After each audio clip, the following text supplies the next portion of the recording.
ऐसी वाणी बोलिए मन का आपा खोई। अपना तन शीतल करे औरन को सुख होई। तो ये कबीर जी की साखी के बारे में पढ़ रहे हैं हम, और ये पहला दोहा है। आइए इसका मतलब समझते हैं। कबीर जी ये कहना चाहते हैं कि जब कभी आप किसी से बातचीत करें, ठीक है, जब भी आप किसी से कोई बात करें तो ऐसी ऐसी वाणी बोलें, इतना मीठा बोलें कि सुनने वाला जो है उसके मन का आपा खो जाए, मतलब वो मन के पार हो जाए, मन के पार हो जाए। आपकी वाणी में ऐसी मिठास होनी चाहिए कि सुनने वाला जो है वो मन के पार हो जाए, उसका आपा खो जाए। यहाँ आपा का मतलब है अहंकार, कि सुनने वाला जो है एकदम अहंकार से रहित होकर आपको सुने, मन के पार हो जाए, उसके मन में प्रेम की अनुभूति पैदा हो। ठीक है, ऐसा मीठा वचन बोलें आप। और उससे क्या होगा? अपना तन शीतल करे, अपना तन शीतल करे, खुद को भी ठंडक पहुंचेगी। ठीक है, जो व्यक्ति मीठा मीठा बोलता है उसका उसके अपने तन को भी शीतलता मिलती है, मतलब कलेजे को ठंडक मिलती है, शांति मिलती है मन को। ठीक है, और औरन को सुख होई, औरों को तो सुख मिलेगा ही मिलेगा। ठीक है, जब अहंकार रहित होकर बात करते हैं तो मिठास तो अपने आप आ ही जाती है। तो सुनने वाले को आपसे प्रेम हो जाएगा अगर आप मीठा मीठा बोलेंगे तो। ठीक है, चलो अगला दोहा देखते हैं। अगला है, कस्तूरी कुंडली बसे, कस्तूरी कुंडली बसे, मृग ढूंढे वन माही। कस्तूरी कुंडली बसे, मृग ढूंढे वन माही। तो ये एक स्पेशल हिरन होता है। ठीक है, मृग, मृग मतलब हिरन, कि उसकी नाभि में कस्तूरी होती है। एक ऐसा हिरन होता है जिसकी कस्तूरी मृग होता है, जो उसकी नाभि में कस्तूरी होती है। ठीक है, कुंडली का मतलब है नाभि, नाभि में कस्तूरी। तो कस्तूरी की वजह से उसमें बड़ी खुशबू आती है। ठीक है, और वो जो हिरन है वो उस खुशबू को, कस्तूरी की खुशबू को ढूंढने के लिए इधर उधर भटकता रहता है। ढूंढे वन माही, ढूंढता ही रहता है, ढूंढता ही रहता है, लेकिन उस बेचारे को ये नहीं पता होता कि जहां से खुशबू आ रही है वो तो उसके भीतर ही है, उसकी नाभि में ही कस्तूरी छिपी है। ठीक है, ऐसे घटी घटी राम है, ऐसे घटी घटी राम है, ऐसे ही कण कण में राम है, ईश्वर समाये हुए हैं। कण कण में ईश्वर है, परमात्मा है, परमात्मा का प्रेम है। ठीक है, दुनिया देखा नहीं, लेकिन लोगों को इस चीज का पता ही नहीं चलता। तो संसार में हम देखते हैं कि लोग जो हैं परमात्मा को पाने के लिए जगह जगह भटकते हैं, मंदिरों में, गुरुद्वारों में, गिरजाघर में, मस्जिद में। ठीक है, आप सभी ने देखा होगा कि जाते हैं इधर उधर, बहुत दूर दूर तक लोग जाते हैं, किस लिए? कि परमात्मा के कहीं दर्शन हो जाएं। लेकिन जैसे हिरन को नहीं पता होता कि उसी के अंदर से ही खुशबू आ रही है, ऐसे ही इस संसार के लोगों को नहीं पता कि परमात्मा तो उनके हृदय में बसे हैं। परमात्मा कहाँ बसे हैं? सभी प्राणियों के हृदय में परमात्मा बसते हैं। ठीक है। प्रेम कहाँ महसूस होता है? हृदय में ही महसूस होता है। तो किसकी वजह से महसूस होता है? वो परमात्मा की वजह से महसूस होता है। तो इंसान अपने हृदय के अंदर तो झांक कर देखता नहीं, वहां परमात्मा बैठे हैं, और इधर उधर ढूंढता फिरता है। ठीक है, चलो अगला देखते हैं। जब मैं था तब हरि नाही, जब मैं था तब हरि नाही। मैं का मतलब है अहंकार। अहंकार कि सब कुछ मैं ही करने वाला हूं। ठीक है, मैं ही करता हूं सब कुछ, ये अहंकार। मेरे 70% मार्क्स आ गए, मेरे 90% मार्क्स आ गए, मेरे 100% मार्क्स आ गए, ये मेरी ही वजह से आई है। ठीक है, ऐसे घमंड हो जाता है ना हर किसी को कि मेरे पास इतना कुछ है, मैं ये हूं, मैं वो हूं।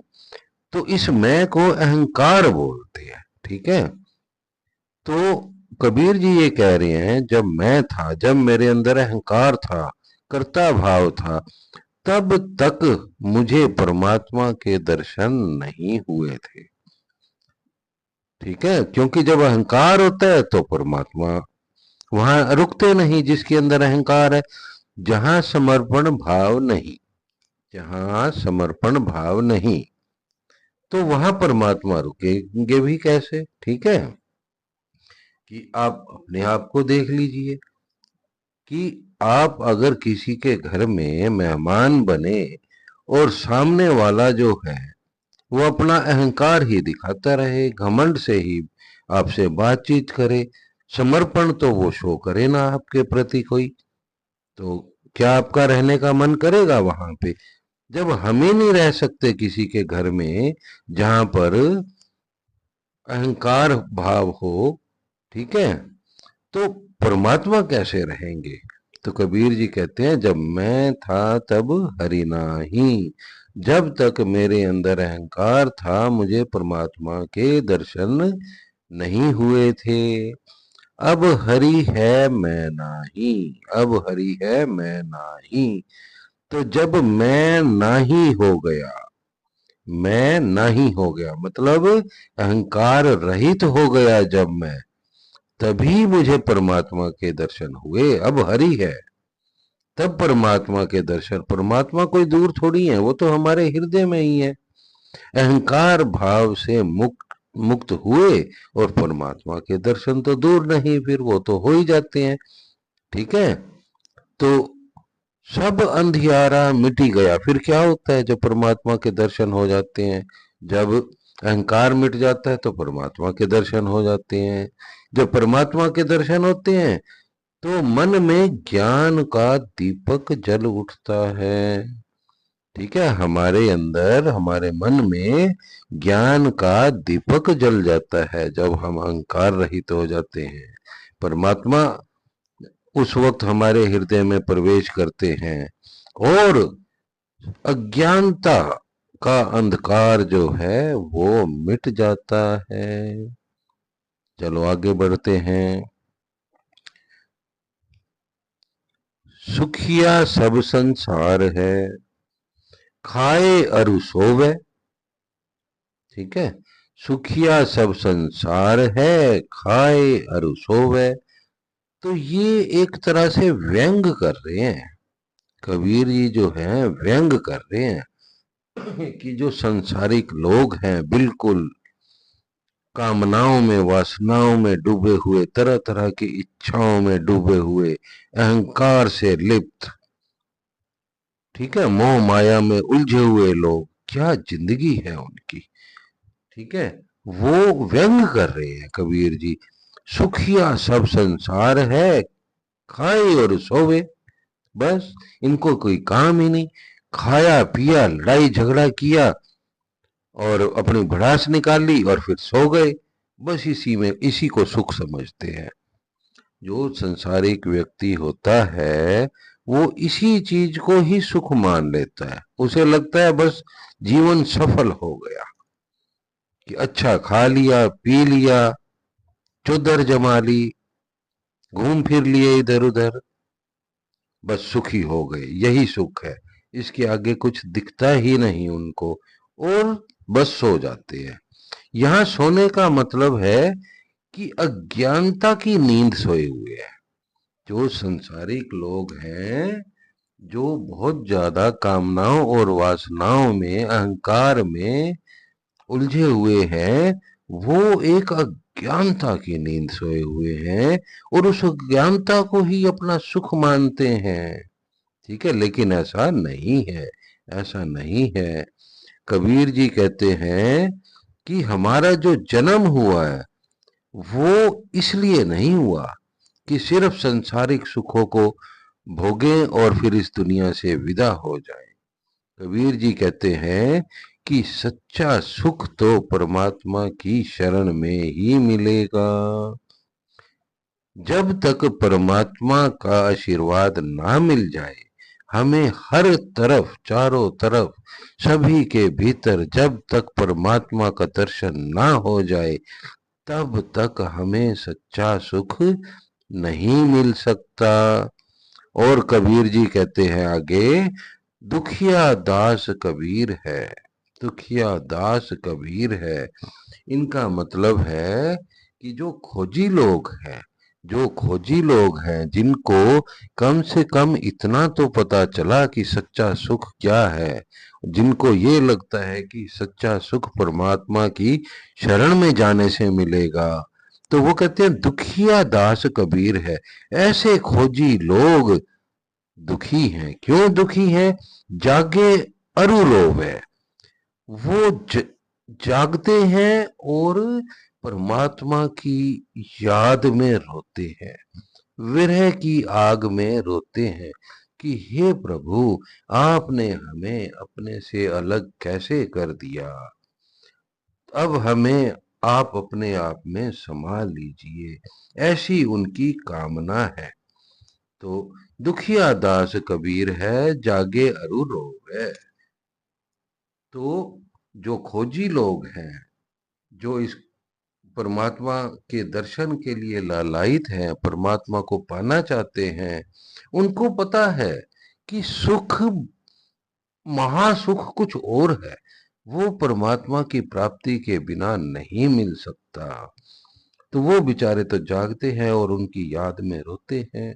ठीक है, चलिए आगे बढ़ते हैं। विरह, विरह, विरह की बात कही है कबीर जी ने इसमें। विरह, किसी से जैसे अलग हो जाते हैं, दूरी आ जाती है, तो जो वियोग की जो अनुभूति है किसी से अलग होने की, वो कितनी कष्टदायी है।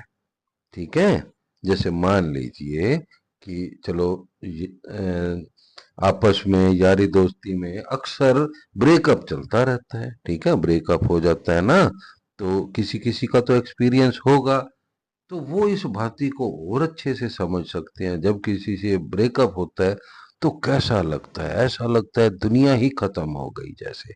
ठीक है, विरह की वजह से जब किसी से ब्रेकअप हो जाए, वियोग हो जाए, तो यहां कबीर जी क्या कह रहे हैं, ये ईश्वर से वियोग की बात कर रहे हैं। कबीर जी संसारिक ब्रेकअप की बात नहीं कर रहे, वो ईश्वर से जो विरह है कि मुझे अभी तक ईश्वर का दर्शन नहीं हुआ, उसकी वजह से कष्ट में है वो बहुत ज्यादा। विरह, भुवंगम तन बसे, भुवंगम तन बसे। भुवंगम का मतलब, भुवंगम इसका मतलब है सांप, सांप।